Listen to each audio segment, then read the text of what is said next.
కొండా సురేఖకి సంబంధించినటువంటి ఈ వ్యాఖ్యలపై తాజాగా ప్రెస్ మీట్ పెట్టి మాట్లాడారట సమంత అలాగే నాగార్జున.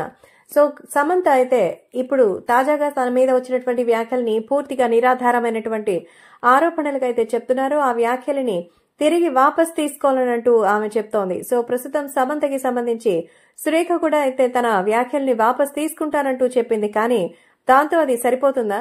మరి కొండా సురేఖ కాంట్రవర్సీ వ్యాఖ్యలపై సమంత స్ట్రాంగ్ గా అయితే కౌంటర్ అయితే ఇచ్చింది.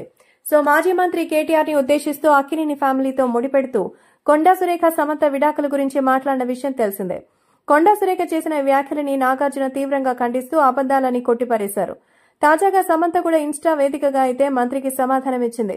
సమంత తన పోస్ట్ లో స్త్రీగా ఉండటానికి, బయటకొచ్చి పనిచేయడానికి, స్త్రీలని ఆసరాగా భావించే ఆకర్షణీయమైన పరిశ్రమలో మనుగడ సాగించడానికి, ప్రేమలో పడ్డానికి, ప్రేమల నుంచి బయటపడ్డానికి, ఇంకా నిలబడి పోరాడడానికి వీటన్నిటికీ చాలా ధైర్యం, బలం కావాలి. కొండా సురేఖ గారు, ఈ ప్రయాణం నన్ను ఇలా మార్చినందుకు నేను గర్వపడుతున్నా. దయచేసి దీన్ని చిన్న చూపు చూడొద్దు. ఒక మంత్రిగా మీకు మాటలు చాలా వాల్యూగా ఉంటుందని మీరు గ్రహించాలి. వ్యక్తుల గోప్యత పట్ల బాధ్యతాయుతంగా, గౌరవంగా ఉండాలని మిమ్మల్ని వేడుకుంటున్నా. నా విడాకులు వ్యక్తిగత విషయం, దాని గురించి ఊహలు తీసుకోవడం మానుకోవాలని అభ్యర్థిస్తున్నా.